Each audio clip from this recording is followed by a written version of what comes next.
The swamp breathed a heavy, humid sigh around Johnny Blaze.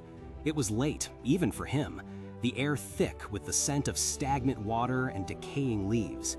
He wasn't here on a grand quest, just tracking a particularly nasty set of energy signatures, a minor demonic incursion by the looks of it. Yet, as he rode deeper into the murky expanse, a different kind of chill began to settle in, one that had nothing to do with the dampness. It was a sensation of wrongness, a cold, clinical power that prickled at the edges of his senses, a power Zarathos usually met with a furious roar, but now a strange silence. Johnny dismounted from his fiery steed, the flames dimming slightly, almost as if sensing a strange inhibitor in the air. He stood there, boots sinking slightly into the soft earth, peering into the gloom. That's when he saw him.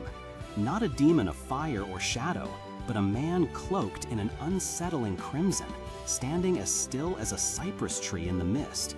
He radiated an aura of absolute control, an anti-magic field that seemed to dampen even the ambient supernatural energy of the swamp itself. This was the Red Leader.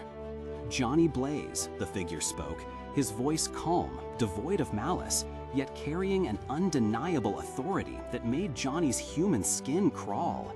I have come for him. Before Johnny could even fully process the statement, before Zarathos could fully manifest to repel the threat, a force unlike any he had ever experienced began to pull. It wasn't physical, not a binding spell or a punch. It was an extraction, a tearing at the very fabric of his being, a separation so intimate and brutal it felt like his soul was being filleted. Johnny screamed, a sound that was pure, unfiltered human agony, as he felt Zarathos, the spirit of vengeance, the very core of his power and his infernal protector, being ripped from him. The process was excruciatingly swift, yet eternally long.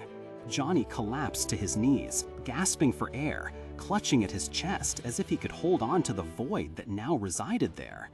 The Red Leader stood over him, impassive, holding what looked like a shimmering, contained vortex of raw infernal energy, Zarathos, momentarily bound and inert. "He will be returned," the Red Leader stated, his voice unchanging, "when his purpose is clear. For now, you are merely Johnny Blaze." With that, he vanished as silently as he appeared, leaving Johnny alone, shivering in the oppressive silence of the swamp. It was a silence Johnny had not truly known in years, a silence where the hum of Zarathos' power was absent, where the constant low thrum of the spirit of vengeance was gone. He was just a man, an exhausted, disoriented man in a dark, dangerous swamp, with the lingering phantom pain of having his very essence torn away.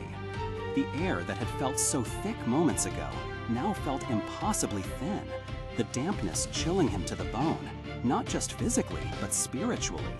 His muscles ached, his head throbbed, and a terrifying vulnerability settled over him, a primal fear he hadn't felt since before he was bound to Zarathos. He was truly, utterly alone. He tried to stand, his legs unsteady beneath him. Every step was a conscious effort, his body feeling like a foreign, heavy object. He needed to get out, to find safety, but the swamp seemed to close in around him, every rustle of leaves, every splash in the water amplifying his raw, exposed nerves. Then he heard it, a guttural, wet snuffling, accompanied by the squelch of something large moving through the mire. It wasn't the minor demon he had been tracking.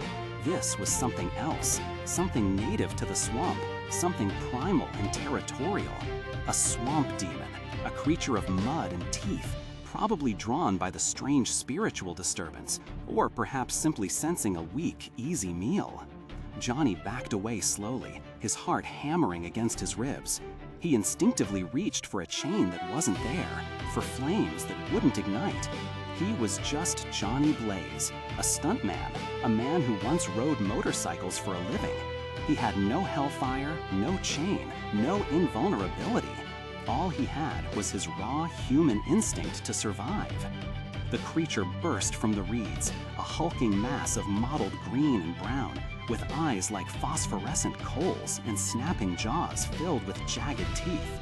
It was an apex predator of this particular hellish ecosystem, and it saw only prey. Johnny scrambled, slipping in the mud, trying desperately to find purchase, to find a weapon, anything. He threw a branch, a pathetic gesture against such a beast. He stumbled, falling backward into the shallow, fetid water. The demon lunged. Johnny tried to roll, to dodge, to fight back with sheer desperate human strength. He threw a punch, a futile blow that barely registered on the creature's tough hide. The demon retaliated, not with supernatural might, but with brute animal force. A claw raked across his side, tearing flesh. Then it closed its jaws around him. There was no burst of hellfire to save him, no fiery transformation, no avenging spirit. There was only the bone-crushing pressure, the tearing pain, and the sudden, overwhelming darkness. Johnny Blaze, the man who had ridden with the spirit of vengeance, was killed by a swamp demon, a creature that in any other circumstance would have been no more than a nuisance for Ghost Rider. His death, temporary as it proved to be, served as a stark and terrifying reminder of a truth Johnny Blaze had perhaps at times taken for granted. Zarathos wasn't just a burden or a power he wielded. He was his shield, his sword, his very existence as a supernatural entity. The spirit of vengeance was not merely a passenger or a tool. He was an integral part of Johnny's survival in a world teeming with the monstrous. Without that profound, often tumultuous bond, Johnny was simply a man, terrifyingly vulnerable to forces that would otherwise have crumbled before him. That brief, horrifying period of absence highlighted the critical, life-sustaining importance of his connection to Zarathos, a bond that, for all its complexities, was ultimately Johnny Blaze's salvation. It makes you wonder, doesn't it? What parts of ourselves, what burdens or challenges are actually the very things that protect us and define us? And what happens when those vital elements are suddenly stripped away? We'd love to hear your thoughts on this profound moment in Johnny Blaze's journey. Have you ever felt a critical part of your own life or identity suddenly removed, and how did it change your perspective? Share your insights in the comments below, and don't forget to like this video and subscribe for more deep dives into the unexpected tales of your favorite characters.